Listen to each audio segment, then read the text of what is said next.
It's timely, it's insightful, it's motivating, it's empowering. It's Time with Fred, your inspirational broadcast with host Fred Gaddy. Hello to our wonderful listeners, and welcome to another edition of the Time with Fred podcast. This is a podcast that challenges mindsets and paradigms that hold us back. This podcast can be heard on iTunes, Spotify, Google Play, Podbean, iHeartRadio, and you can also watch us on Facebook and YouTube pages as well. Tonight, I'm honored to have with me a very special guest in the person of Dr. Noelle Nelson. Dr. Noelle Nelson was gracious enough to come on the podcast to share some of her insights or her expertise with us, and particularly speak about forgiveness. Thank you, Fred. It's a pleasure to be here with you. Pleasure is all mine. I want to just give a little background so our listeners can know a little bit about who you are and what you do. But Dr. Nelson, you're a psychologist, trial consultant, you're an author. You've written 14 plus books, most recent of which is the I Survived COVID-19, What Now, which we're going to be spending some time towards the end of the podcast here. But you're a successful author, and you're part of what you do is just really empowering individuals to live happier, healthier, and more successful lives at home and in their relationships. You're a monthly contributor to 60andMe and also a regular guest on Hitched Mag podcasts. You're also a screenwriter. I think one of your works is My Daddy in Heaven, which was created in 2018. Is that correct? That is correct. Okay.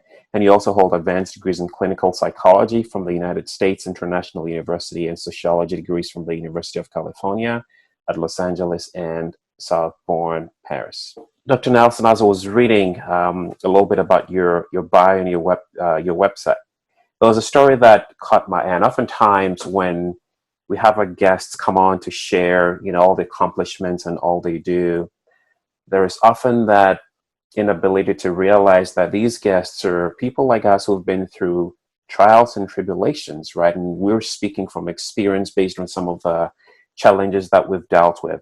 One of the challenges that you wrote about, Dr. Nelson, is the fire that swept through Malibu in 2018 that burned down your property and everything that you'd worked all these years for. I'm sorry to take you back, but do you mind just telling us, Dr. Nelson, about that fire and what happened and how you're able to move past that? Sure. Well, the interesting thing about that house was that it was a dream house. And I was able to get what was essentially a ridiculously fixer-upper in 2000. And it came together really as a dream. And I spent the next 10 years fixing it up.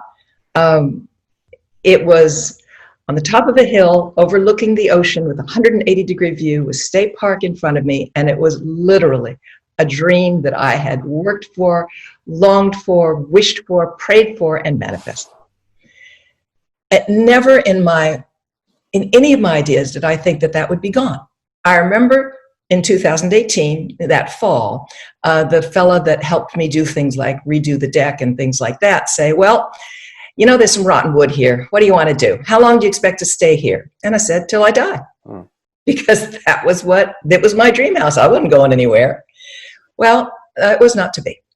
In November of 2018, the Woolsey fire, which was just devastating for so many people, destroyed my home, all of my mementos, all of my family mementos, everything.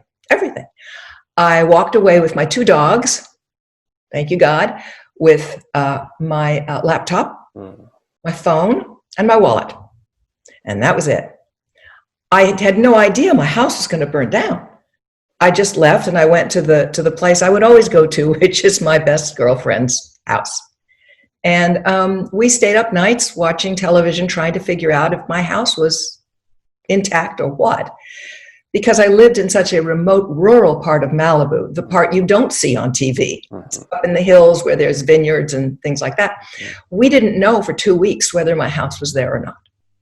And when we found out it was gone, it was gone. Wow. So the challenge was not just the physical challenge, but the greatest challenge for me, Fred, was people would say to me, "Oh, Noelle, it's just stuff." Now, in a certain regard, they're right. I mean, I've been very, very blessed, and I had some savings, and I have wonderful friends. And, you know, when it came to finding a rental and buying T-shirts and stuff like that, they're right, that's stuff. But it wasn't stuff, Fred. Right. I lost my story. Yes.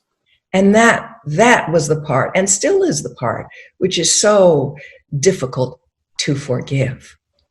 Wow. Because you can imagine, I never blamed the firefighters. They couldn't even get up to the area that we were. We were too remote. And when I say we, there were about 30 homes that were destroyed in my area. So I never had an issue with that. But there's a part of me that was going, why me, God? What did I do? You know, and it's irrational, and it doesn't fit with my belief system. But there's this big thing that sits on your heart when you go through either the death of a loved one, the murder of a child or a significant other, the complete gone of all that your story was. So, you know, it was a bit of a long, hard road, and I still work with it because, you know, forgiveness is what, 70 times 70? Yeah, as the Lord says, right? In the scripture. Yeah. So. This is where, Dr. Nelson, that I feel like your story fits very well into this podcast, because this is really about challenging those mindsets and paradigms. And I don't downplay any of these tragedies, right, or traumatic events that we experience in life, whether it's, you know, losing your house in a fire, which you didn't expect, right? So all these unexpected events that we go through in life, and, you know, whether they leave us, you know, alive or bitter or angry, there are a lot of folks who get stuck in these moments, right? I mean, even for you, I'm sure there's still those memories. How does one, you know, when life throws you a curveball, like it did, as I like to call it, how did you find that ability to move on? The first thing, I think, Fred, for me, and it seems for many people, is to understand that when you don't forgive, you're robbing yourself of happiness. So forgiving, I've always looked at as, it's going to sound weird, a selfish thing. Meaning, if I don't forgive, I'm the one who suffers first and foremost. Yes. Yeah. And there's not just the robbing oneself of one's happiness, but when you hold that kind of resentment, when you hold that kind of angst and anguish and all that comes with it, your immune system suffers, your cardiovascular system suffers. I mean, I know what PTSD is. I know what it's like to have your heart thud right out of your chest. And yet, you know, in your brain, you're doing it to yourself. There are certainly other circumstances where that's not so. But for a lot of us, when you're holding on to the unforgiveness, you pay. Yes. You pay terribly. And in a sense, I knew too much. I couldn't let myself get away with staying bitter and resentful and mad and angry and crying all the time. That I just could not stay there because I knew what I was doing to myself. So, as challenging as it is, when you stop and realize the best thing you can do for yourself is to seek to forgive whatever. And it's interesting you say that psychologists actually generally define forgiveness, and then there's so many implications. There's spiritual, there's a health part, which you touched on, but they describe forgiveness as a conscious, deliberate decision to release feelings of resentment or vengeance towards a person or group, someone who's harmed you, regardless of whether they deserve your forgiveness or not. Oh, yeah. Maya Angelou describes this as the greatest gift you can give yourself. Gandhi describes it as the attribute of the strong. And you rightly pointed out some of those benefits as, you know, reducing anger, hurt, depression, and stress. There's actually research articles that I've done quite a bit of study, perhaps not as extensively as you have, but this was a research done by the Mayo Clinic in 2008. I think there were a group of patients who had come to the hospital with different ailments and didn't quite figure out, couldn't quite figure out what was wrong with them. And they went back, and some of them had to decide to forgive, you know, people who've wronged them in the past. And they came back, interestingly, to report that some of those ailments that had plagued them had mysteriously disappeared, which I think underscores the point you made about the benefits that we derive, right, when we choose to forgive. Your thoughts on that? Well, I do recall the study you're talking about. And it's so very interesting because we don't stop and think about what our emotions do to us, to our bodies, and of course to our minds, but they are active participants. In other words, really, this runs this. And when you know that, see, one thing that you touched on lightly, which is there are many components to forgiveness. There is, of course, the spiritual one. So part of me was going, Noelle, you like to think of yourself as a spiritual person, so come on, get over yourself already, forgive. But I'm also human. I'm extremely human. And so it took a lot of self-talk and a lot of recognition of, okay, do you really want to be doing this? Then not just to me, but then you expand it outwards. What am I doing to others? When I hold that level of unforgiveness, I am not a nice person. You can't help it. If you're bitter or resentful, it pays forward in an awful way. Everybody else suffers, right? The dog, the cat, the kids, everybody else feels the brunt of your anger. And after a while, I had to say to myself, why would you do this to the people who love you? That's a powerful perspective, because we often don't see it from that perspective, right? It's always about us. And perhaps as someone watching or listening saying, oh, Fred and Dr. Nell, you have no idea. If only you knew what they did to me. If only you had an idea of what I had to. And again, I understand. Perhaps it's someone walking out, on the spouse, infidelity, whatever. The pain that comes with it. So there's someone probably saying, you have no idea. If you only knew what I had to deal with, right? And I would say, I agree. You have had horrendous things to deal with. And quite frankly, if we went through my life, Fred, we'd find a lot more. Mm-hmm. But that's not the point. The point is, it's still incumbent on us to be the best person we possibly can.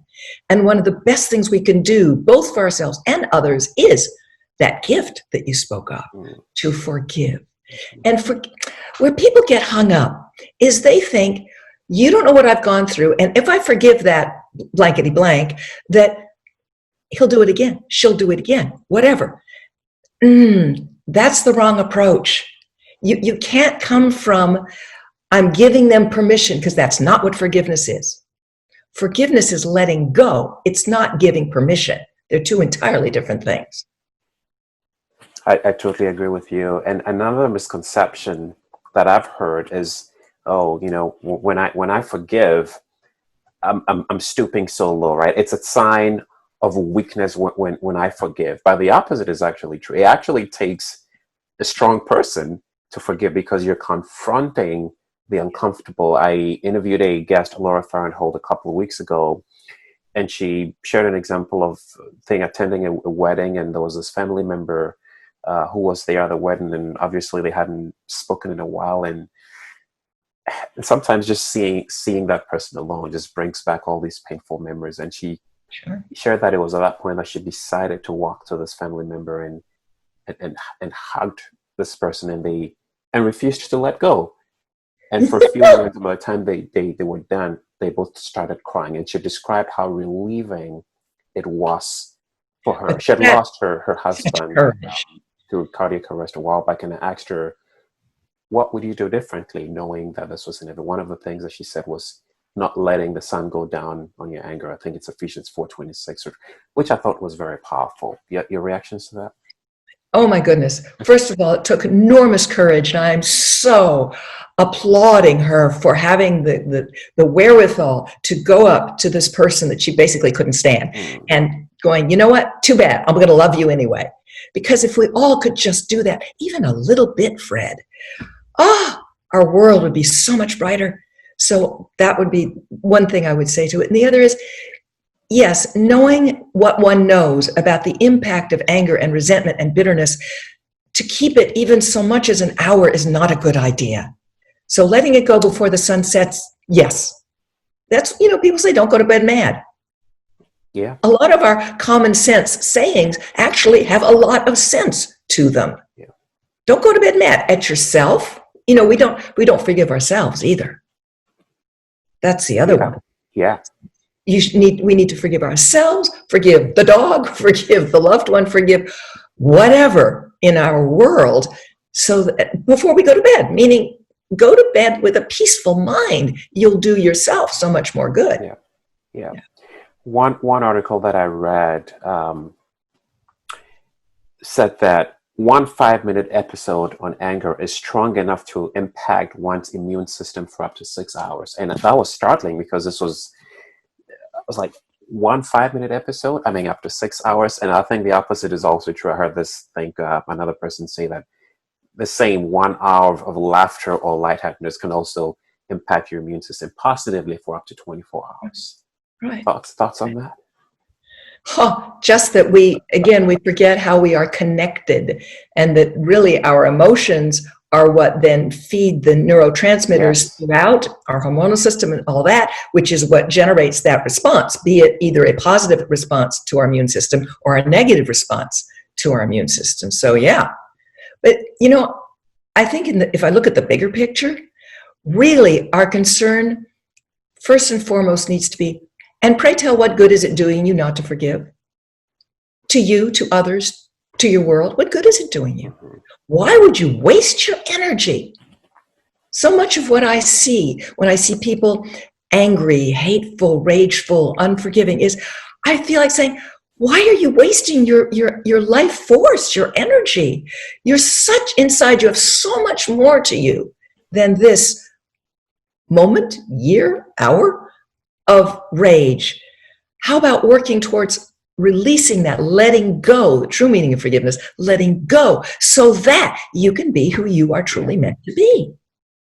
The counter argument I've heard people say, because I've asked those questions as well myself, especially now, and I want to be careful, but there's always this, they call it righteous indignation, right? If we don't do that, we're not going to get the attention that we think we deserve. So we have to, at all costs, we have to do whatever to get the attention of the other person. So yes, I hear you. I hear what you're saying, Fred. But there's always that but, right? But no, I'm not going to allow myself to be trampled upon. I've got to speak my mind and let the chips fall where they may, right, so to speak. So it's that longing to validate, right, one's actions, or to fight for a cause.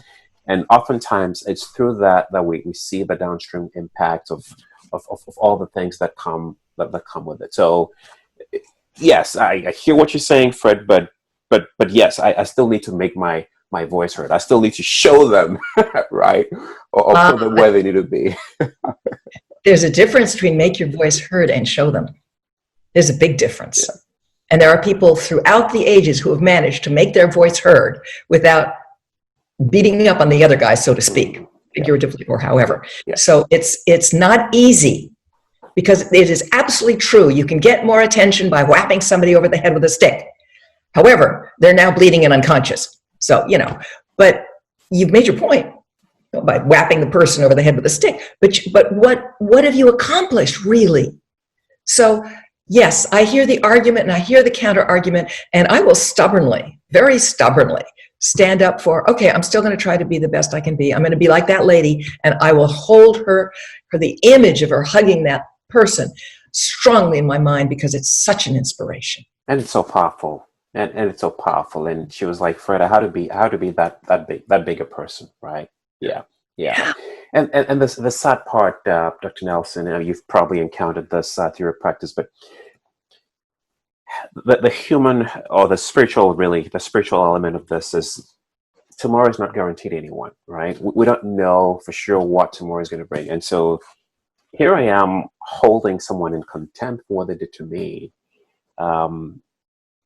And then what if they drop dead and die? I mean, I've seen relationships destroyed. I've seen governments toppled even. I've seen political upheavals. I've seen families destroyed just because of this unwillingness or inability to forgive. So is it something that we need to keep in mind, not sure where, because if I hold my kid or wife or friend, just in contempt, and God forbid something happens to them tomorrow and they drop dead, would I be able to forgive myself? Would my conscience set me free, knowing that this is something I could have done, but I chose to withhold that that action. You'd have a much longer uphill battle. Yeah. That's for sure. Yeah. Because the guilt would really eat away at you. Yeah. Yeah. But, it's like people sometimes say, well, you better live for today because who knows what tomorrow will bring. Yeah. Okay, fine. But on the other hand, I don't think that, how do I say, I would prefer to be driven or inspired, not by fear of, well, they could drop dead tomorrow. Now, this is just me, okay? I would rather be inspired by how much joy can I bring today? Yes. How many smiles can I bring to them today? What laughter can I share with somebody today? What support or encouragement can I give to somebody today? Now, that's just where I come from. I love that. I love that perspective. Yeah. Yeah. And you also touched on forgiving ourselves, right? I think it's one thing forgiving the other person for what they've done, but the other struggle is ourselves, maybe mistakes that we've made in the past and the associated pangs of guilt, right? That we choose to live in. Oh gosh, why did I do this? Maybe it's something we did to someone. And how does one forgive oneself? I mean, how do I forgive myself for something that I know? And the guilt, perhaps it's people reminding us of the trials and tribulations or the mistakes, right, that we did. And how do you forgive yourself? One of the most powerful ways I can think of to forgive yourself comes out of AA, amends. In other words, when I know I've done some things I really wish I hadn't done. When you've done something that you shouldn't have done and you're guilted and all the rest of it, is in order to forgive yourself, to make amends in one way or another is a very powerful tool. Let's say, for example, that you had a row with your mother, a terrible row, and she got cancer and died, and you never had an opportunity to fix it, and you're just consumed, okay? So you can't make amends to her. She's gone. But what you can do, in addition to looking at yourself and saying, look, I don't know why I behaved that way then, but I know I was hurting. So maybe that's one place I can start to go to forgive myself. And I can make amends by, for example, volunteering at a cancer hospice. I can make amends by doing an action, which speaks, and this will be different for everybody, to whatever it was that you can't forgive yourself for, in a way that, if you will, now your bad feelings don't only serve a bad purpose. It's hard for me to put this in words, really. But the upshot is actions speak louder than anything. And if you wish to forgive yourself for something you did and you can no longer go to that person and give them the hug or whatever, then try to find some positive action which speaks to you, which would help make amends. Because that, AA has some pretty powerful stuff and a pretty powerful track record. And I think that is one of the reasons, because of their understanding of you got to make amends. I love that. Does the mind or the mindset, and this is personally for me, that you have to get the mind right? You have to have, like I mentioned earlier, it's a deliberate decision. It's a conscious decision. But I believe that a lot of the battles that we fight starts right here in the mind. You have to be in that right frame of mind, right? So there are all this, the subconscious thoughts and all the feedback that it gives us constantly. You're no worthy. Oh yeah, why did you wait till now? You should have done this earlier. And I could be wrong here. That's where is it important? How important is it to be able to overcome some of those negative mindsets first of all, right? Is it important to subdue, those voices that we hear in our minds telling us or giving us all the reasons why we're not worthy of ourselves, whether we can't move on, why this is going to be a thing that haunts us, throughout our lives. Is that even important at all? Oh, of course it is. And one of the more interesting ways of dealing with it, in the absence of going to a therapist, a counselor, or so forth, is to talk to yourself in the mirror as if you were talking to your best friend. So your best friend says to you, I'm a piece of expletive deleted. I'm not worthy. I've been a terrible person, blah, blah, blah. Now, would you say to your best friend, oh, you're absolutely right. You're the worst person that ever walked the face of the earth? No, you wouldn't. To your best friend, you try to find some way to support, encourage, reframe their thinking. Well, you can do that for yourself because we always know the other side. We always do. And self-talk is a very powerful psychological tool. Now, I'm a writer. My self-talk always takes the form of writing. And so I end up writing, and then in brackets comes my comment to me as my best friend. It doesn't matter how you do it, but self-talk, one way or another, really, really helps with that mindset. Because you're right, you can't go into it just thinking you're a piece of, no, not going to work. Yeah, such a powerful concept. I'm particularly mindful about my frame of mind because it all starts up there. If that mindset is not right, nothing else goes right. So I'm intentional about what I feed my mind on, what I read, what I listen to, whose opinion I listen to, who I let into my inner circle, so to speak. Because one unlawful entry into my life or into my mind, can destroy a lot of things. And so it's good to hear that mindset plays a very important role in our decision and our ability. You know what helps me a lot with mindset is affirmations. Now, people will say, well, what good does it do to sit there and say, I'm a strong and worthy person. I'm a strong and worthy person. Well, I have news for you. If you say it 400 times a day, eventually it'll sink in. Because as a man thinketh, right? So exactly. Right? So yes. And that is so true. And the thing with affirmations is, yes, it's much more powerful if you can believe it as you say it. But often we're not in that place of believing it. And what I found is it's okay. Sometimes you can start by saying, I am willing to believe I am a strong and worthy person. And I'm sharing something very personal with you, Fred, because I said to myself, I'm a strong and worthy person for years before I believed it when I was in my 20s, having a different kind of miserable time. Years. And then one day it was true. So we have lots of tools. There are wonderful authors everywhere. There are magnificent podcasts and all of this, which have the resources, have the tools to help us get to that place where the mindset is a positive framework for everything else. And it is very important. One thing you said there, Dr. Nelson, about the fact that you had to say this to yourself for years. I love that because I think there's this in our current society where, I want it and I want it now, give it to me now. It's a microwave society, right? I mean, I have to put it that way, where we want things when we want it and we want it now. I mean, our kids teach us that, right? Or, Daddy, why, when, can I have it now? When are we getting there, right?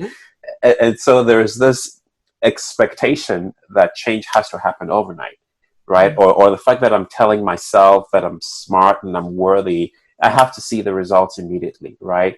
What we often forget that it takes years in the making to get to that state of mind. And so it's not something that happens overnight. It's something that happens, I think it's Proverbs, that's 4:23, that says, guard your heart with all diligence, right? And diligence is something you do over and over and over again until you get it right. So perhaps there's, someone again listening thinking, oh, I tried it once, I tried a couple of times and it didn't work, so I give up. It doesn't work. What would you say to that person? How would you react? I always say to them, look at any Olympic athlete. How much do you think that Olympic athlete practices after their gold medal? Okay? Not just what it took to get there, but what are they doing to stay there? It takes an enormous amount of diligence. Yeah. So are our minds any different from our bodies? And oh, by the way, Olympic athletes train their minds just as much as they do their bodies, but that's a subject for another day. But the thing is, it does take time, it takes diligence. But for me, Fred, the rewards are so great. Yeah. They're just so great. The way that example you gave just is still with me and will thrill me. Further beyond this podcast of the lady hugging that other lady, the reward of that was huge. Yeah. Now, someone would say, well, it only took her a minute and a half to walk over and do the hug. But how long did it take her to get the internal workings, her mindset, that she could do that? Yeah. That's what took the diligence. Yeah. And even some of the voices that she probably had to overcome, and this is just me surmising here, right? I mean, why are you even wanting to, well, what if you go to her and what if she tells you off? What if she walks away? Or what if she doesn't want to, so overcoming some of those, the voices, right, as I like to put it, alone is a battle. Yes, it is. Yeah. Yes, it is. Yeah. Wow. This is so great. And that, as we, this dovetails nicely into our current environment with COVID. And I know you just wrote your book about, I survived COVID-19. What now? Can you tell us a little bit about that, about your latest book, Dr. Nelson? Yes. The subtitle really tells it all. It says, Finding Success and Happiness in a Post-COVID World. Because what I have found is that we really need a new approach, a new mindset, as you would call it, which, to say it very simplistically, is optimism. In other words, to look at what might be a better way, what could work, what resources might be available. So it's not Pollyanna, head in the sand, rose-colored glasses, it's none of that. But it's, instead of staying stuck, which is easy to do on, this is horrible, believe me, I think it's horrible. This is horrible, I don't like doing the mask, the social, the whole bit, my life is catawampus, I don't like it. Instead of staying stuck, there's, okay, what might be a better way? What could work in this circumstance? What resources or help might be available? Because frankly, Fred, that's what saved me after the fire, is looking at life, my completely demolished life from, okay, nothing you can do back there, it's done. All right, what might work? What could? What resources? And that opens up so many possibilities. Perspective. Yes. It's frightening for people to do that because they might fail. That's true, but you might succeed. Yeah. I love that. And it's hard, watching that, sometimes I have to disengage a little bit because it's, there's always going to be stuff to to keep you there, right? Whether it's the death toll, I've even lost count now. I'm not even keeping up with those numbers, but it's the death toll and the jobless unemployment claims and the businesses that have been lost and all of these things that we're being reminded of daily, right? It's right there in your face. It's flashing on the news. It's right there to remind you, right? And so the ability to disengage from that, to ask yourself what might work. And I think that's where a lot of us get stuck, right? Whether it's COVID or whatever, but keeping the conversation here in COVID. What good is there? I just lost a family member, not me, but I know several people actually. We have friends of ours, family members who've lost loved ones through this, and so that memory is forever going to define what their viewpoint of COVID is, right? I mean, it's you have no idea. I lost my job, I lost my business, I lost my loved one. What good could possibly come out of this? I don't know. But in looking forward, in other words, what could come out of this? I haven't a clue. I'm not a mystic. But looking forward, how might I emerge from this? What might I be able to make work in my life? What resources might I find available? It's that willingness to go forward. Yes. And that's hard because we are, I wouldn't say trapped, but we are caught often in the pain. Fred, my work disappeared. I have no work. Period. I haven't had work since this started. I don't have work in the foreseeable. So I'm in the same boat as an awful lot of people. Granted, I haven't lost a loved one, and I know people who have. But still, we get caught in those places, and the only way through is to keep moving. Yes. It doesn't say, how do I say this? The Valley of the Shadow of Death is not a place to camp out in. Right. It's a place to move through. So if this is our Valley of the Shadow of Death, we need to keep moving through. Oh, that's powerful. Yeah.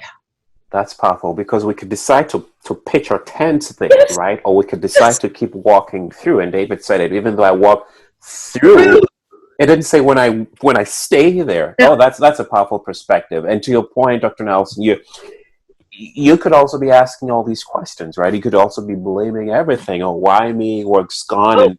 You could Please. stay there angry, bitter at everybody else, right? But again, here's where the perspective changes everything, right? It changes the narrative. It changes everything. And that's where I think it's a struggle for a lot of us, because we only see, the bad. We don't see anything beyond this. I mean, yes, there's another strain coming. Oh, we're doomed. We're not gonna. Reality, right? Versus, whatever we want to call it. But if right. My first training is as a sociologist. A sociologist takes the long view of society, right? And that has been extremely helpful to me in circumstances such as this, right? Which is to look and see how far the human race has actually progressed in terms of millennia. We have just take some obvious recent things, all right? It is no longer okay to abuse your children. Do people still do it? I'm sure they do. But it is no longer acceptable. It is no longer acceptable to beat your wife. It used to be, hey, dude, you can do whatever you want. She's your wife, right? So there are many, many things. If we take the long view, people used to die regularly of all sorts of things they don't die from now. We have had the plague. We have had other pandemics. And yes, we managed to move beyond. Was it fun? No. Was it pleasant? No. Did we have to do a lot to get through that? Yes. Did we? Yes. So often what I say to people is take the long view. Yes. Take the long view. Yes. Because in the end, we humans, as long as we keep moving forward, we do prevail. We got to keep moving forward. Yeah, I love that. I love that. Another of my special guests, these stories just keep bringing back, because I've heard some pretty powerful things. Dr. Nelson, she was raped when she was 5 years old, raped again at age 15, and then ended up in a very long abusive relationship for 10 plus years. And so her whole life had revolved around abuse. So abuse was seen as the norm for her. But she decided, and she told herself, and this is what she shared on the podcast, and she says, Fred, I came to the realization that what I allow will continue.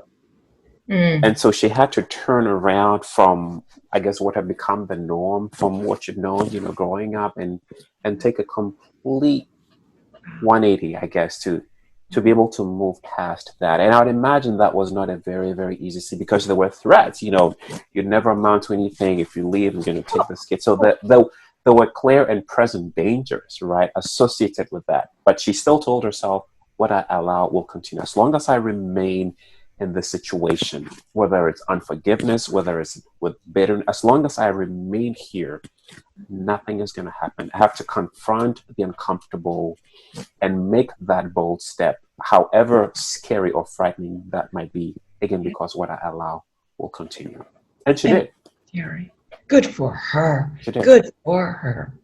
Yes. But how many people are in these types of situations, trapped, whether it's in these mindsets or in, these situations, we just can't seem to move past. Perhaps there's someone listening to this podcast, Dr. Nelson, they're like, where do I even start? I'm in the thick of all this. I mean, how do I even get out? How do I even, there are threats. I'm not even sure where to start because there's so much at stake. How do I even get out of this mess? You start by wanting to. It all starts with I want. Desire. Something different, desire. And then you start reaching out, even if it's by this much, to anybody and anyone that might be able to lend a hand in some way. And what you'll find, what I discovered after the fire was, perfect strangers are actually perfect. Yes. I received more help from people who did not know me, that I did not even ask anything. I was just in the vicinity and I was in obvious distress and they reached out. So somehow when you can manage, like she did, to say to yourself, I want something different. I want something better than this, then doors will open, and they do. I don't want to say magically, but they do somehow open. But you have to be willing to take that first step of I want, and then reach out. Yeah. Sometimes you'll be rebuffed. Sometimes people say, hey, don't look at me. But sometimes someone will say, oh, can I pay for your medication? Yes. And there's so much of that skepticism, right? I mean, and distrust in a society. I'm not sure what they're going to think of me, or maybe when I become too vulnerable, I'm the perception may be that I'm weak, and so we're so guarded, right? But there's been several people I've talked to on this podcast who've told me that the reason they were able to get from or get out of that situation in which they were was as a result of other people. Whether it was an ex-military guy who told me that he had come to that point where he was about to commit suicide because of that PTSD, and it was his wife who reached out. And as a man, in the military, he wasn't used to being vulnerable, because it's the perception is that, oh, you're a sissy, you're weak, and so he was ready to end it. Getting help was not on his plan, but until he decided to be vulnerable, he wouldn't have gotten that help. And he lived. Thankfully, he was about to just end it. He was about to commit suicide, but his wife was able to reach out. And so there's this, again, I think it comes down to this, we're so guarded that we don't want other people to, and I get it, we want to be careful. I understand that, but sometimes we just have to be vulnerable to get the help that we want, right? I mean, in your case, I mean, just putting myself in your shoes, I mean, receiving, right, from someone, I mean, what does that do to my ego, right? Would I appear as weak? But we have to be able to learn to receive, right? Because if you don't, right, you can't do it all alone. We need help. Everybody needs somebody, right? Really, that's where my favorite phrase is, takes a village. Yeah. I mean, I've learned that over and over and over again. And what I've found, Fred, though, is 99.9% of the people on the planet want to help. Yes. They are good people. Yes. They may not, you can't tell from the outside, but you'd be astounded at just how good people are. So it's called give yourself a chance, give them a chance. Yeah. Yeah. And there's this saying that once bitten, twice shy, right? I've been hurt before, right? The first fool is a fool. The second time around, now I don't want to do the zinnia because I was burned badly, the last time, and so I'm not going to allow myself to go through this anymore. How does one deal with that, right? Perhaps someone listening or watching asking, oh, no, I went down that rock and they took advantage of me, so I'm not going to allow myself to be vulnerable anymore. I see.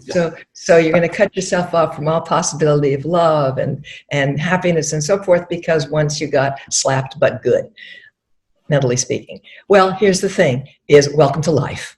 In other words, we get bumped and pushed around and all the rest of it, but as long as we learn from it, because that's the thing.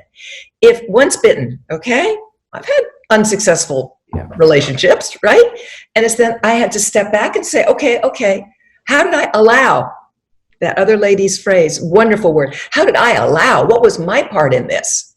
Oh, I see what I did. I was too eager for it. I was too needy. I was too whatever. Okay, then let me take a look at how might I behave differently in another relationship. Let me test out some different skills. Let me go take a seminar, listen to a podcast, read a book. Let me learn from this as opposed to create another wall in front of myself. Yeah. Would be my approach. Yeah, powerful words. I love that. And that's what brings us to a close. Dr. Nelson, as you practice, can you tell us, our audience, of some of your books, where do you even get this book, The I Survived COVID? I don't have it, but I'd like to read that because I had one of the few books that have been written on this concerning what we're going through right now. Where do they get this book? And maybe there's someone watching or listening who needs help, maybe wants to talk to a trusted advisor, counselor. Is other resources? Is it something you do? Can they reach out to you? And I'm going to have your, if you're okay with it, maybe your website and at the bottom of the screen when this airs. But the COVID book, I Survived COVID-19, What Now? That is available on Amazon. And so are my other books, some of which address domestic violence. That one's called Dangerous Relationships. Healthy Relationships, Your Man is Wonderful. And I have a whole host of books, and they're all on Amazon. I no longer personally practice psychotherapy, but there are wonderful therapists, and all it takes is a little bit of Googling and so forth to find someone in your area. And I would strongly advise it because really when you reach out for a helping hand, chances are excellent you will find that helping hand. Yeah. Thank you. There's still good people out there, and we have to just have that desire to get help. Otherwise, we're just going to be stuck. Any final thoughts? I'll let you have that. Well, before we do that, if you're to look back, Dr. Nelson, about on the whether it's the fire or some of your own personal challenges that you had to go through, is there anything that you'll do differently? I mean, with your perspective, how has that even changed your perspective on life? Oh, It has it all. I'm so much more patient, and I'm so much more compassionate. I would say that my perspective on life and on other people has become much larger, much more expanded, much more generous, much more forgiving. Because for me, that's what the decades have done. Yeah. I've been very, very lucky. I've learned and learned and learned, and that's where I've come. Yeah. And one last question, and this is one that's perhaps my signature question I ask everyone, is what defines them. And I ask that question intentionally, Dr. Nelson, because again, I may allow myself to be defined by perhaps, something that passed, a failure or, loss of job, loss of business, whatever. There's so many people who allow what they go through to define them. And so again, they remain where they are because they can't move past, they can't see past anything but that, right? What would you say defines you? Appreciation. I came to an understanding that it's more than gratitude. Appreciation is valuing something before it's even happened. I can appreciate tomorrow before tomorrow is here. And I'm sometimes called the thank you lady because I run around appreciating anyone and everyone. As a matter of fact, I surprise people in airports because I'll go up to the TSA.